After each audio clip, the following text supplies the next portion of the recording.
High, আজকে আমরা সবাই মিলে যাচ্ছি বর্ধমানের খাদ্য মেলায়। এখানে আসার পর প্রথমেই দেখতে পাই একটা ফাউন্টেন, যেটা খুব সুন্দর ছিল। আর তারপর বিভিন্ন ধরনের স্টল, যেখানে মোমো, পাপড়ি চাট, কাবাব, লাস্সি, রাবড়ি, অনেক ধরনের ভীষণ নানা ধরনের ভ্যারাইটি ছিল। কিন্তু সব থেকে বেশি যেটা ছিল সেটা হচ্ছে মাছের আইটেম। আর এখানে আমার বোনপোকে আমি একটা জুস কিনে দিয়েছি, কারণ ও জুস পেস্ট্রি এসব ছাড়া কিছু খায় না। আর দেখো আমাদের কার সঙ্গে দেখা হয়ে গেছে, বসন্ত এসে গেছে, সেই ফেমাস নায়ক অর্পণদা। এরপর আমরা একটু ফিশ ফিঙ্গার খাই, আর তারপর আবার মেলা ঘুরে দেখার পর আমরা অরুণ আইসক্রিম খাই। অনেক খুঁজেই আইসক্রিমটা পেয়েছিলাম। আর আমি বাড়িতে এনেছিলাম একটা ভেটকি ডায়মন্ড ফিশ ফ্রাই।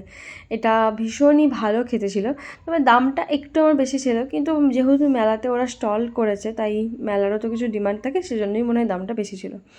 আর এটা খেতে খুবই ভালো ছিল। এছাড়াও নানান ধরনের আইটেম ছিল আর ভালোও লেগেছিলো। টাটা।